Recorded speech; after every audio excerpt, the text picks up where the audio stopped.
Oh yes, welcome to another edition of Agrestal Vestige, where we are vested in all things Agrestal. My name is Tom, and I'm here yet again with you this week with another blended Scotch Whisky review. Now this week, we have Banknote.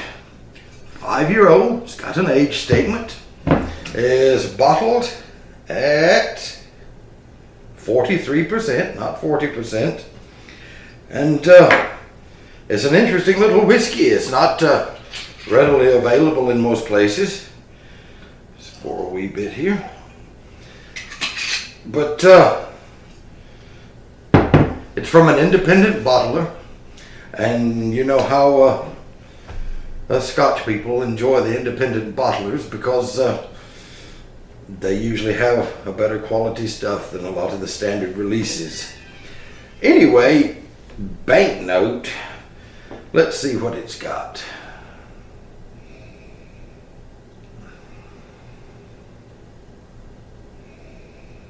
There's a very honeyed and vanilla note initially on the nose. It's a touch of oak. Definitely some cereal grains there. A little bit of citrus. And a little bit of like Granny Smith, the green apples, the tart apples.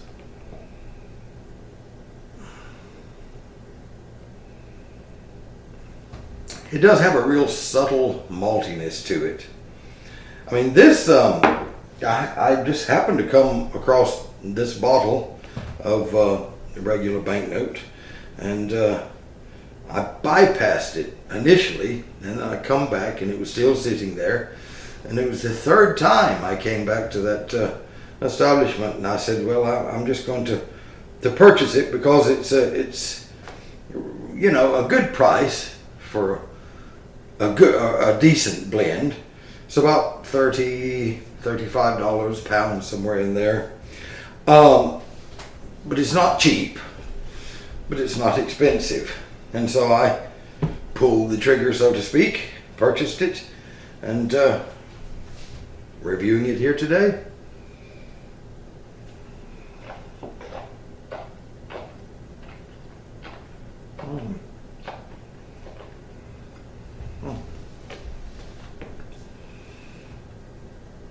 It's a real malty, sweetness to it. It's got real nice distinctive toffee flavors. It's got that vanilla that you had in the nose, that vanilla caramelly type aspect to it.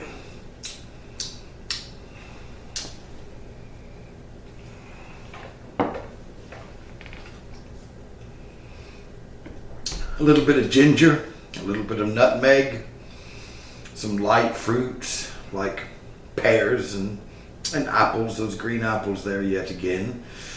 It's got just a waft of smokiness to it, but it's not a smoky and heavily peated whiskey. I'll get into that in a minute.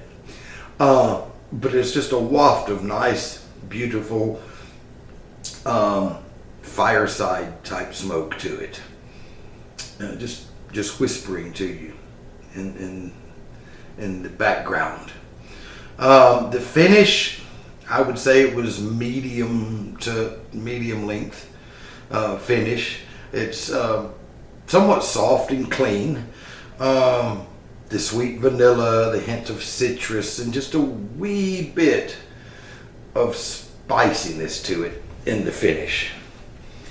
But all in all, you know, for a blended Scotch whiskey, it's pretty much complex.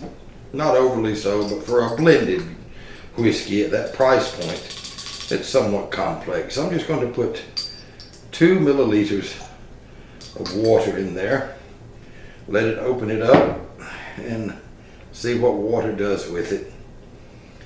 And while that's happening, talk to you a little bit about the Banknote. It is bottled by A.D. Rattray, and they're an independent bottler that goes all the way back to 1868, and they have a long history in the whiskey industry in Scotland, and they bottle banknote 5-year-old, and which is a blended Scotch whiskey at 43%, like I said, and also they have a peated version of this, and we're going to be reviewing the peated version in the next review. Completely different than this, but very nice as well. As far as chill filtration, it says nothing really on the bottle if it is or it isn't. It says nothing about if it's had any colorant added to it, and if it has, it doesn't come through a lot on the palate. There's just no bitterness there that you would find in that chemically note to that E150A caramel colorant that you normally find. It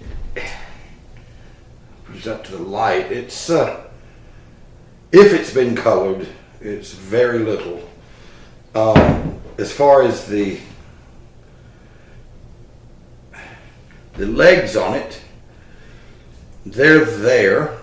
They're not slow running. They kind of formulate and then not rapidly but quickly drip down the sides. There's no beating, which is good. So the quality of cask in this, I think it was real good quality of cask. It tastes like perhaps ex-American oak bourbon barrel cask. I don't pick up any sherry in this at all, ex-Oloroso or Amontillado or PX cask. It's a simple 5-year-old whiskey, but you don't find age statements on a lot of blends, and you don't find a lot of blends bottled at a higher strength than 40%. So that alone was intriguing and appealing. So after it's set for a bit with the water in it, let's see what we get on the nose. The sweetness in it now becomes quite a bit more prominent. The vanilla notes, now there's honey notes in it, and they're really up front after adding the water, which is all a good sign.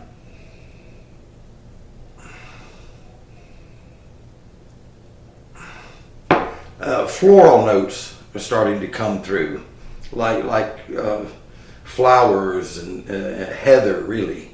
There's a touch, just a touch of dried fruit notes in there. The cereal grains are still present at about the same level as they were without the water. The maltiness, however, is stronger on the nose after the water. So the sweetness, the vanilla, honeyness, and maltiness of it is really brought forward after the addition of water. And just a wee bit, 2 milliliters. So now, what about on the taste?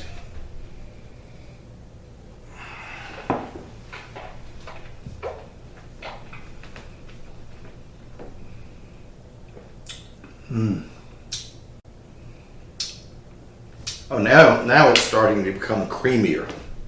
The flavors are beginning to meld together better. It's creamy. It's not oily. It's not silky. It's whipped creamy. It's quite lovely, actually. The toffee and caramel. Toffee and caramel are very much pronounced on the palate, whereas like the on the nose, the vanilla and the honey was more pronounced. But here's the toffee, the caramel, the The hint of spice that we had before the addition of water has tended to soften a bit.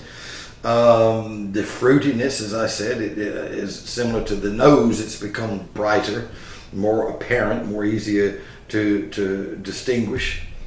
But the pears and the green apples, hint of melony notes, hint. And the smoke, after the addition of water, the hint of waft of smoke, as I called it, that you had before, it completely disappears. It's not present there now.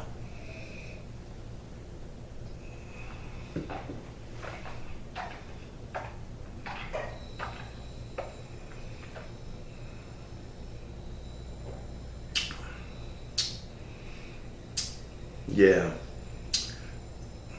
You have a real delicate, nice sweetness there. This is definitely one that they could do with just a wee few drops of water in it, because it does bring out and distinctify the flavors quite a lot. As far as the finish now, it was sort of a medium length finish before. I would say it's still a medium finish. It's not long, but it's not truncated and short. You have lingering hints of malt, lingering hints of vanilla. Yeah, maybe the finish is slightly shorter with the addition of water. Not a lot, but probably a little. But really,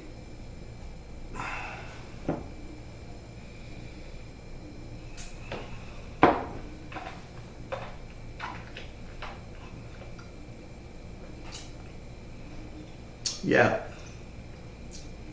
that honey and fruitiness is there on the finish too. Yeah, medium length. But all in all, I don't think you could be able to beat this for a blended Scotch whiskey. I know we have run the gambit on blended Scotch whiskey reviews on this channel. I will get into the others eventually. There's just so much out there, and I'm wanting to start off where most people start off and kind of walk with you and build your way upward. And I think from where we started last year with the original reviews and building ourselves up until now, the different whiskeys that I've presented, I think you'll see that there's a distinctive progression there. So what would I give this marks out of 100? I mean, it's a complex little blend. Not overly so, but distinctly so. It's got a lot of different flavors. It's got your grains, your sweetness, your maltiness, and so it stands out as far as smells and taste more than a lot of blends. In saying that, as far as a general daily dram, and for the price point and the flavor profile, I would probably give this about an 88 out of 100. Yeah, 87, 88, but I would put it to an 88, and I would stay there. It's quite enjoyable. It's kind of an all year rounder type whiskey. It's not a summery whiskey really. It's not quite a wintry whiskey. But if you find it, which I've only ever seen it at one place, if you find it, definitely pick you up a bottle. It's worth it. So, I don't know what else to say. Do all the stuff you're supposed to do, like and subscribe and all that. And until next time, this is Tom, and I'll see you later. Bye.